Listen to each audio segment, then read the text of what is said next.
Firstly అందరికీ నమస్కారం. ఈ యూట్యూబ్ ఛానల్లో యూపీఎస్సీ సివిల్స్ ఆస్పిరెంట్స్ సంబంధించిన కంటెంట్ అప్లోడ్ చేయడం జరుగుతుంది. సో ఈరోజు డే 1 అండ్ ఈరోజు యూపీఎస్సీ ఫ్రమ్ స్క్రాచ్ అనే ప్లేలిస్ట్ క్రియేట్ చేయడం జరిగింది. ఈ ప్లేలిస్ట్లో ఈరోజు మనం చెప్పుకునే కంటెంట్ ఫస్ట్ వీడియో. ఈ ఫస్ట్ వీడియో ఎవరెవరికి యూస్ఫుల్ అవుతుందంటే యూపీఎస్సీ బిగినర్స్కి అండ్ యూపీఎస్సీ ప్రిపరేషన్ స్టార్ట్ చేసి ఇన్కన్సిస్టెన్సీగా ఉన్న స్టూడెంట్స్కి ఈరోజు వీడియో చాలా యూస్ఫుల్ అవుతుంది. Moreover UPSC from scratch అనే ప్లేలిస్ట్లో నియర్లీ 15 to 20 వీడియోస్ అప్లోడ్ చేయడం జరుగుతుంది. ఈ 15 to 20 వీడియోస్ యూపీఎస్సీ బిగినర్స్కి as well as UPSC preparation start చేయాలనుకున్న వాళ్ళకి అండ్ ప్రిపరేషన్లో ఇన్కన్సిస్టెన్సీ ఉండి నోట్ మేకింగ్లో డౌట్స్ ఉన్న వాళ్ళకి అండ్ ఏమైనా క్వశ్చన్స్ ఉన్న వాళ్ళకి ఈ 15 to 20 వీడియోస్ చాలా యూస్ఫుల్ అవుతాయి. ఫస్ట్లీ ఈ వీడియోస్లో ఏ కంటెంట్ మనం ఇవ్వాలనుకుంటున్నామో చెప్తున్నాను. యూపీఎస్సీ అంటే ఏంటి, ఏ టైప్ ఆఫ్ జాబ్స్ ఉంటాయి, ఎగ్జామ్ ప్యాటర్న్ ఏంటి, ఎగ్జామ్ కట్ ఆఫ్స్ ఎంత, సిలబస్ ఏంటి, సబ్జెక్ట్స్ ఏంటి, సబ్జెక్ట్ ఒక వెయిటేజ్ ఎంత, నోట్ మేకింగ్ ఎలా చేయాలి, న్యూస్ పేపర్ రీడింగ్ ఎలా చేయాలి, న్యూస్ పేపర్ నోట్ మేకింగ్ ఎలా చేసుకోవాలి, preparation strategies and day to day time table and all the things. Preparation start చేసే ముందు మనం చేయాల్సిన గ్రౌండ్ వర్క్ అంతా ఈ 15 to 20 వీడియోస్లో అప్లోడ్ చేయడం జరుగుతుంది. So stay tune to our YouTube channel. So coming to the point, ఈరోజు వీడియోలో వెరీ బేసిక్ క్వశ్చన్తో బిగించేద్దాం. అసలు యూపీఎస్సీ అంటే ఏంటి? So firstly UPSC stands for union public service commission. So ఈ union public service commission every year prelims అనే ఎగ్జామ్తో begin అయ్యి mains అనే ఎగ్జామ్తో కంటిన్యూ అయ్యి ఇంటర్వ్యూతో ఎండ్ అవుతుంది. ఎవ్రీ ఇయర్ 900 to 1100 జాబ్ పోస్టులతో ఎవ్రీ ఇయర్ వస్తూనే ఉంటుంది. అండ్ మోర్ ఓవర్ ప్రిలిమ్స్ అనే ఎగ్జామ్ ఇది beginning stage. Lakhs of students apply చేస్తారు. అందులో థౌజండ్స్ ఆఫ్ స్టూడెంట్స్ మెయిన్స్ అనే డిస్క్రిప్టివ్ ఎగ్జామ్కి సెలెక్ట్ అవుతారు. అందులో nearly hundreds of students interview qualify అవుతారు. ఇంటర్వ్యూలో based on vacancy, marks and rank base చేసుకొని, వేకెన్సీని బేస్ చేసుకొని స్టూడెంట్స్ ఆస్పిరెంట్స్ సెలెక్ట్ అవుతారు. And coming to the point, ఇప్పుడు యూపీఎస్సీ అంటే ఏంటో తెలిసింది. అదొక type of exam every year వస్తూనే ఉంటుంది. 3 స్టేజెస్ ఉంటాయి. అండ్ ఈ examination toughest exam in India. Now అసలు ఈ ఎగ్జామినేషన్ క్లియర్ చేస్తే ఏ టైప్ ఆఫ్ జాబ్లో మనం ఎంగేజ్ అవుతాం? సో ఈ ఎగ్జామినేషన్లో 24 డిఫరెంట్ సివిల్ సర్వీస్ పోస్టులు ఉంటాయి. సో ఈ 24 డిఫరెంట్ సివిల్ పోస్టులు అనేవి 3 types ఆఫ్ సివిల్ సర్వీసెస్కి డివైడ్ అయ్యాయి. Type 1 is all India civil services. Type 2 group A civil services. Type 3 group B civil services. So all India civil సర్వీసెస్లో 3 types ఆఫ్ జాబ్స్ ఉంటాయి. 1 IAS, IPS, IFoS, it is Indian forest services. And group ఏలో IFS, Indian foreign services, IAS, Indian audit and account services and అలా ఒక 16 types of jobs ఉంటాయి. And group below 5 types of jobs ఉంటాయి. For example armoured force head quarters of civil services, Pondicherry civil services, Pondicherry police services, ఇలా 5 types of job పోస్టులు ఉంటాయి. ఓవరాల్గా 24 different civil services job పోస్టులు ఉంటాయి. ఇఫ్ మీరు ఈ ఎగ్జామ్ని 3 స్టేజెస్ క్లియర్ చేస్తే మీ మార్క్స్ బట్టి మీకు ర్యాంక్ వస్తుంది. ఆ ర్యాంక్ బట్టి మీరు ఈ 24 డిఫరెంట్ కేటగిరీస్లో ఏదో ఒక జాబ్లో మీరు పోస్ట్ చేయడం జరుగుతుంది. సో ఇప్పుడు మీకు యూపీఎస్సీ అంటే ఏంటో తెలిసింది, అందులో ఏ స్టేజెస్ ఉంటాయో తెలిసింది, ఏ టైప్ ఆఫ్ జాబ్స్ ఉంటాయో తెలిసింది. Now being a civil aspirant, మీరు ఏ టైప్ ఆఫ్ జాబ్ చూస్ చేసుకోవాలనుకుంటున్నారు, ఐ మీన్ ఏ కేటగిరీ ఆఫ్ జాబ్ చూస్ చేసుకోవాలనుకుంటున్నారో పేపర్ మీద నోట్ డౌన్ చేసుకోండి. ఐఏఎస్ అవ్వాలనుకుంటున్నారా, ఐపీఎస్ అవ్వాలనుకుంటున్నారా, ఐఏఎఫ్ అవ్వాలనుకుంటున్నారా, ఏం అవ్వాలనుకుంటున్నారో ఫస్ట్ థింగ్ పేపర్ మీద నోట్ చేయండి. నౌ ఇప్పుడు మీకు యూపీఎస్సీ అంటే ఏంటో తెలిసింది, ఏ టైప్ ఆఫ్ జాబ్స్ ఉంటాయో తెలిసింది. Now coming to the point, అసలు టఫెస్ట్ ఎగ్జామ్ని చూస్ చేసుకోవడానికి ముందు మిమ్మల్ని మీరు ఒక 4 క్వశ్చన్ చేసుకోవాలి. You should question your self these 4 type of questions. ఎందుకంటే డే టు డే ప్రిపరేషన్లో కన్సిస్టెన్సీ అనేది ఒక 2-3 వీక్స్ తర్వాత తగ్గిపోతుంది. సో ఈ 4 టైప్స్ ఆఫ్ క్వశ్చన్స్ అనేవి మిమ్మల్ని మోటివేట్ చేస్తూ కన్సిస్టెన్సీగా ఉండేలాగా హెల్ప్ చేస్తూ ఉంటాయి. So first question, why to choose this toughest exam? ఇండియాలో నెంబర్ 1 టఫెస్ట్ ఎగ్జామ్ని చూస్ చేసుకోవడానికి రీజన్ ఏంటి? ఎవ్రీ ఇండివిజువల్కి ఈ రీజన్ అనేది మారిపోతూ ఉంటుంది. So find out the reason what you makes you to choose this examination. అది ఎంత స్ట్రాంగ్గా ఉండాలంటే మీరు ఎవ్రీడే ఆ రీజన్ చదువుతున్నప్పుడు మీ keep on motivate to read.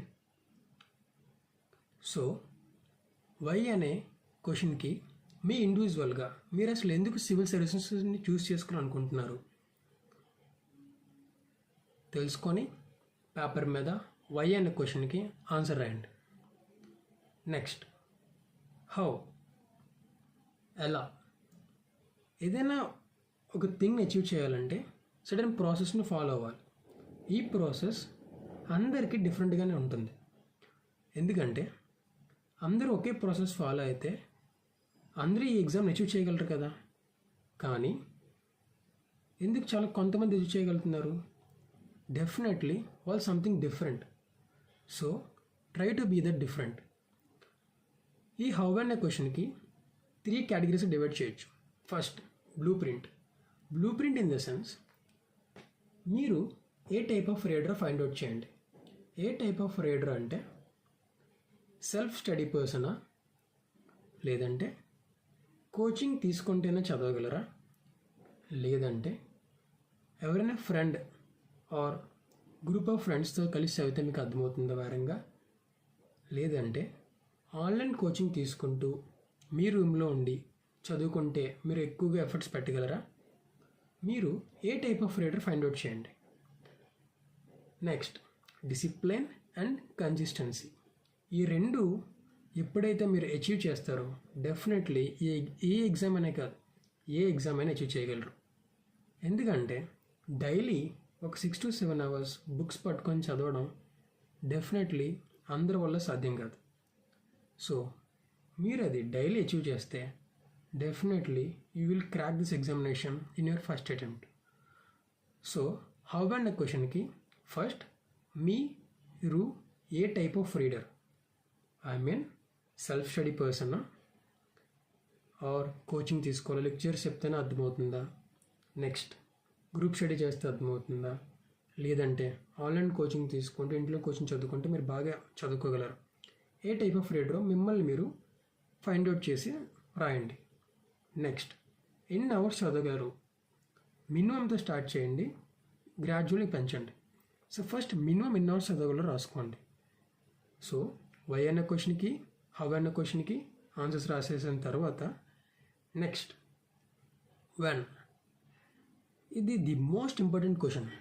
ఎందుకంటే సివిల్ సర్వీసెస్ అనేవి ఈ ఎగ్జామినేషన్ మీరు ఎంత హార్డ్ వర్క్ చేసినా లక్ ఫేవర్ చేయకపోతే you can't even crack it.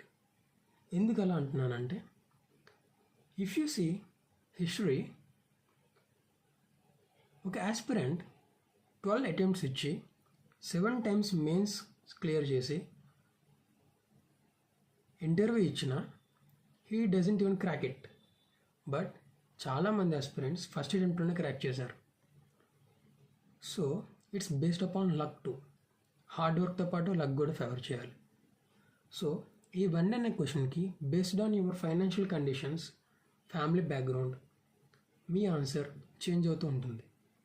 So మీరు ఫైనాన్షియల్లీ వెల్ సెటిల్డ్ అండ్ మీ పేరెంట్స్ మీ ఎడ్యుకేషన్కి నో చెప్పరు అండ్ మీ పేరెంట్స్ మీ మీద డిపెండ్ అవ్వరు అనుకుంటే, you just keep on studying and focus on preparation. But most of the aspirants belongs to middle class families. So మీలాంటి వాళ్ళ కోసం ఏంటంటే, హార్డ్లీ 2 years డిసిప్లైన్గా కన్సిస్టెన్సీ చూపించేదైతే definitely will clear.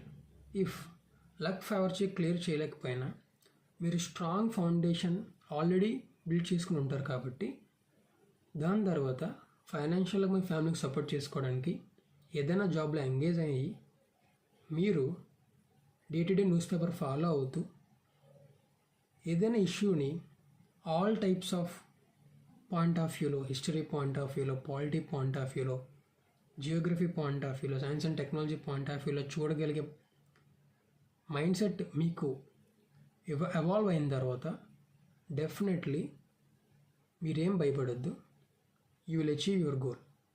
So my advice, if you're belongs to middle class family and మీ parents మీ మీద ఫైనాన్షియల్గా ఒక సర్టెన్ టైంతో డిపెండ్ అవుతారు అనుకుంటే, మీరు స్టబర్న్గా దీని మీద స్టాండ్ తీసుకోవద్దు.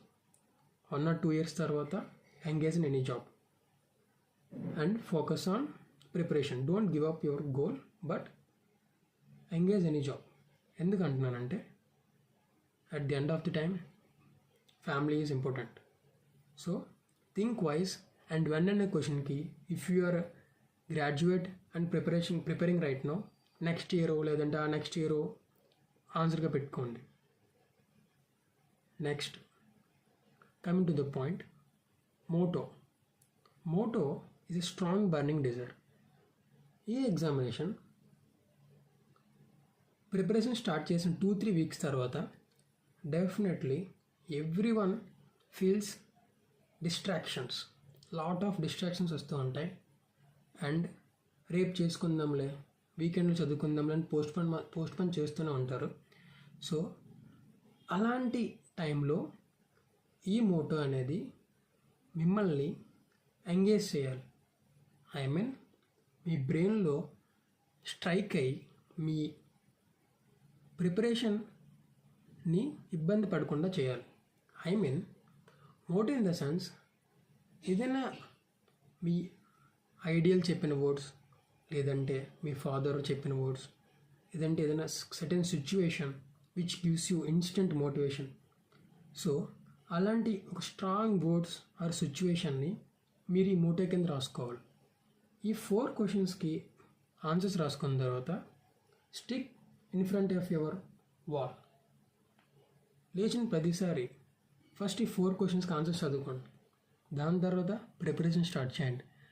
డే అంతా I'm sure definitely you will be very active in preparation. ఎందుకంటే మనం దేనికోసం చదువుతున్నామో, ఎలా చదువుతున్నామో, మనకి ఎంత టైం ఉందో, మన స్ట్రాంగ్ మోటో ఏంటో తెలిసినప్పుడు మన ప్రిపరేషన్లో ఎటువంటి ఇండిసిప్లిన్ ఉండదు. సో ఈ 4 questions ఈరోజే పేపర్ తీసుకొని ఆన్సర్స్ రాసి stick to wall and me preparation start చేసే ముందు డెఫినెట్లీ చదివి ప్రిపరేషన్ స్టార్ట్ చేయండి.